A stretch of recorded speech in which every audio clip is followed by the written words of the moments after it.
And this works too. Any type of Blink Stalker play is definitely still on the map. It's still available. Wisely, Russ just very slowly working in the gas. A lot of toss will take that gas way too soon. As you can see, it's really easy to float gas as Protoss if you don't have those tech structures out early. So I'm wondering if we're going to see a Blink play, especially with the huge production of all these observers. Not too expensive, but they're able to keep a good position on an army, which is really important for Terran, who has one of the most mobile armies, especially with the bio play. So not a bad thing having all this vision out on the map. It's going to give Ruslenko a lot of time to really prepare for anything. And you see to counter that, they use these sentries here to go for defense. So I have to think this is going to be gearing towards some type of early third base play. Slowly working in Colossus. Yes, there's a Colossus. And then maybe Charge Lot can do Blink. This is a really flexible build. A lot of, see, right now the scan goes down. What do you think? You see research going down in the Twilight Council. Okay, it could be Blink, but it could be Charge Lot Archon, because this, still Twilight Council. It could be Templar Archives coming out as well. You don't have any production going on in the robotics facility. It just doesn't really give away what the Protoss is doing. And this Mothership Core makes all that possible, because any kind of push that happens before the 10:30 mark can get held off. You're going to see right here, when this army gets about right here, all the warpins are going to start kicking in, and Ruslenko is really going to be able to match unit for unit this Terran army. It used to be a very scary push. With the Mothership Core, it makes it a lot easier to deal with. Terran's got to be a little creative when deciding how to attack. Well, there are a lot of sentries here, so don't think this army can just march up, especially with no combat shield. But there goes the stim. Force field's misplaced a little bit, and that could be the game right here as he just marches in. But there's the overcharge on the Nexus. It's going to do a lot of damage, but it doesn't matter, taking out all the sentries. It is a very Gaslight army now.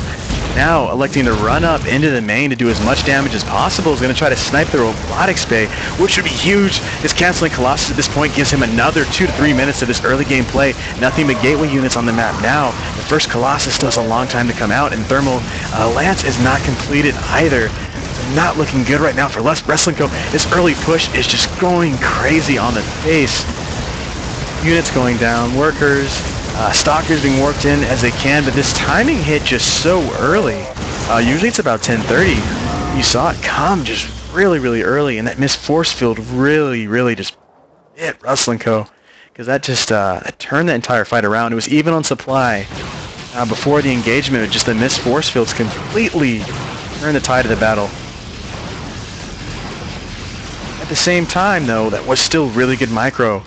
Styx, as soon as he saw the first missed force field, he just stims right up into the army, knowing there's not that much energy left. But the follow-up attack is able to be pushed back fairly easily, as more gateways are now on the field. So it's going to get shut down very easily. Gotta be careful here by Styx, because Blink Stalkers are still in the field. Those can overwhelm Terran players very easily. So gotta be careful. We do have 5, 6 gateways up. Templar Archives finished as well. So now I'm just going to carefree transition into that Charge Lot Archon, I got to think.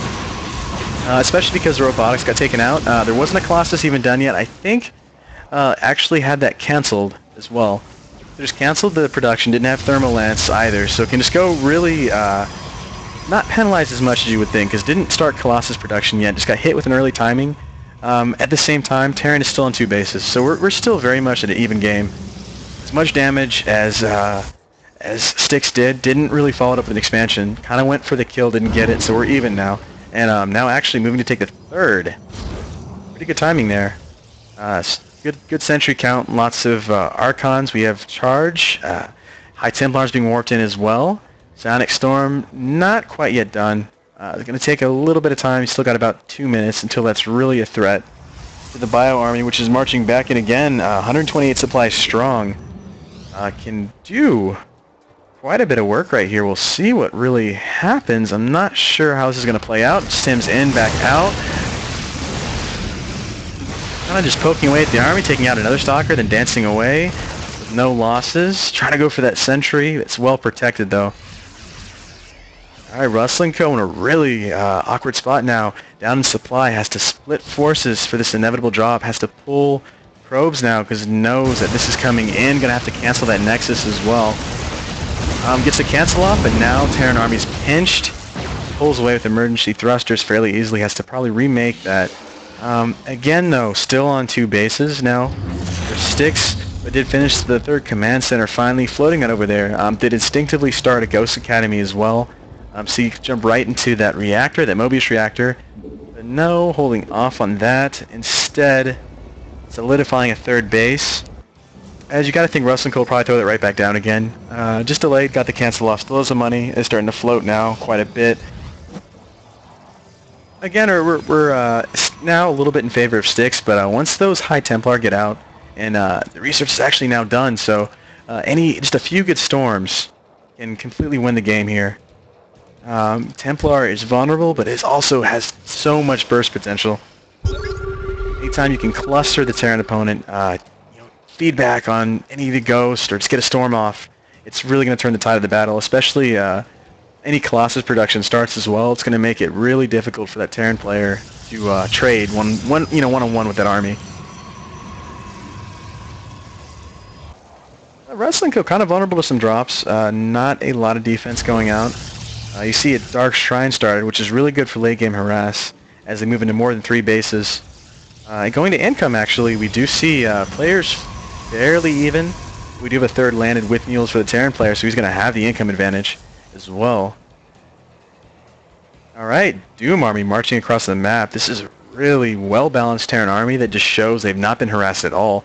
Anytime you can get Stim, Combat Shield, your upgrades, Mobius Reactor, Ghost, Medivacs, and here comes a nice Harasso in on the third. But yeah, look at this. Army's just really well-balanced. It's hard to engage on from the Protoss player. You have to be really careful with the force fields and how to use the energy. Alright, looks like we're going to have the Ghost in front, which is actually my personal preference. I love the... This can punish a lot of TOS players, especially for being careless with their units and not committing to that observer production. But Wrestling Co. actually did a really good job. They actually made 3 initially, 3 or 4 observers, which is going to help out a lot, especially in this Ghost play. You have to know where these are at all times. If he gets a good MP off... And here he comes marching in. Force Field's going to trap the army in here, though. Really bad position here for Styx. Let's see what happens. Can we get any storms off? No. Does lose a lot of them to EMPs, actually. Archon's being forced to warp in. Really good micro here by the Ghost. They're able to EMP all of the High Templars and snipe before anything could happen. And they're going to clean this army up. I think this is a good game. The slam dunks right there. Nothing's left on the map at all for Wrestling Co. Third base going down. There's a good game, and game 1 will go to Styx.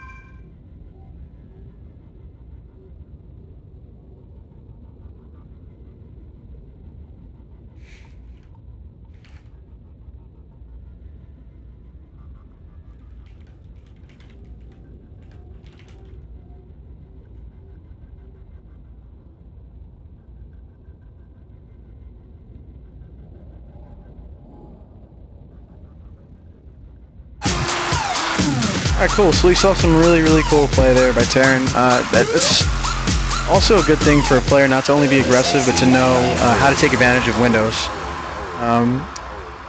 Saw Styx see that early timing, that early robotics facility and everything else, so knew that there couldn't be a lot of possibility for aggression, so he went ahead and macroed up. Actually had a very diverse army. He was missing everything but Vikings, which he took out the robotics facility, so that was a really good play.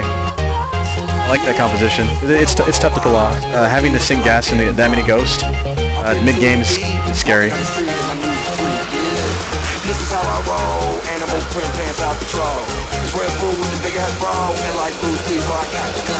Alright, game 2 will be on Bel'Shir. This is a limited edition map, and we'll have this round 2. Immense.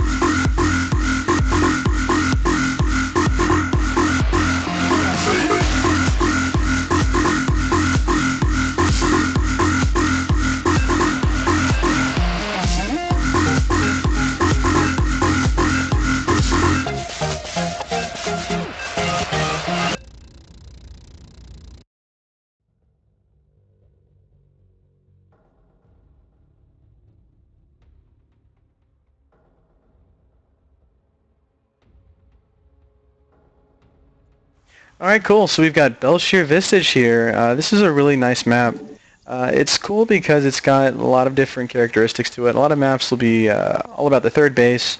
How do you make gameplay more innovative? You have multiple third base possibilities, and you spread it out over a large map. What this does is each map has its own high risk, high reward type of ability. So there's no real clear third. The obvious one almost seems here, but you do have the attack path.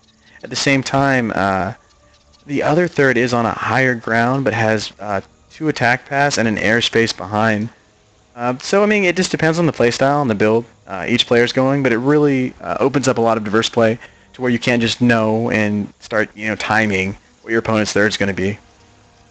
So a not clear third is a good thing, is what I'm trying to say through all the rambling, but without further ado, down here in the bottom left, in green is our Terran player taking game 1, Styx, and the opponent in the top left, rocking the tealish blue, is Ruslenko, the Protoss player. It's just awesome. On a side note. Alright, early scout going out. A little suspicious, but not really. Toss could almost sacrifice that every time because of the Chrono Boost is able to get out those workers so easily. And it's really important to have this probe in good position for both scouting and proxy potential. Now, might actually run... Nope, going to run right by the SCV. Get a nice, good scout in the base, because last game, this is adjusting. You saw the quick supply depot follow-up here, which blocked the scouts. Now, Rustin goes, alright, I'm just going to send it at 9 right after I drop my pylon and get in, and will. And actually will scout this gas, which is huge.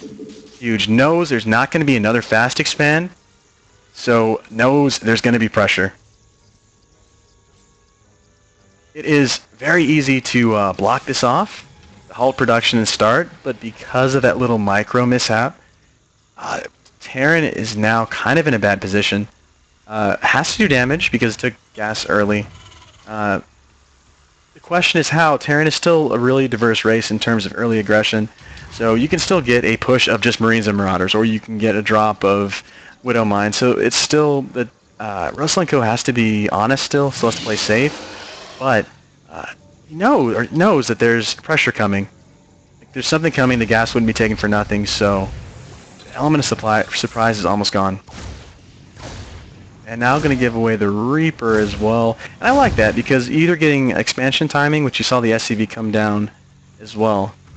So Ruslenko's in a good position. That was really effective scouting. Got gas timing, got expansion timing, knows it's not an all-in. This is just trying to make up for being caught taking gas that early. But it's still not risk-free. There's still a lot of gas here taken by the Terran. Actually pulled off. So that's the best response you can make to that. If you're going to abandon doing damage, and tries to turn around and counter actually with the Reaper. It's still going to be tough. Didn't do any damage with it though. So, and look at that. I love that positioning. Instead of just abandoning it completely, running all the way back to the base, just leave it there for third timing. If anything, if you never touch it again, you get third timing. Instead, checking for cheese. Maybe missed on the fact that SCV came down. Maybe thought it was for a bunker or something. But, yeah, Ruslenko gonna go ahead and move out. Not too much to worry about, really. Especially if this timing was scouted for the expansion. Ruslenko knows absolutely there's no way anything can kill right now, like, at all. So, in a good position. I like that build he had last time too. Like, he lost because of the one missed force field, and that's a problem with these light gateway units or builds, is that your sentries have to hit their force fields on point 100% of the time, or that happens. You just take a lot of losses and you just kind of snowball into a bad late game. But the advantage is, like, set up before that engagement, they're in a really good position. Ruslenko was about to explode into the late game. Here comes Reaper in for some more harassment as well. He's going to kind of just carefree take shots at this until finally the Stalker comes. Now, one Reaper doesn't do enough damage. This is more for forcing micro out of the opponent, harassment, and scouting. The knows it's the identical build from the last game, which it can be a really good strategy. Takes out a probe there. Doesn't matter though, still way behind in workers. That Chrono Boost is going to catch up in a little bit. But, yeah, exactly. because I forgot what I was saying, and I'm not even going to try to play.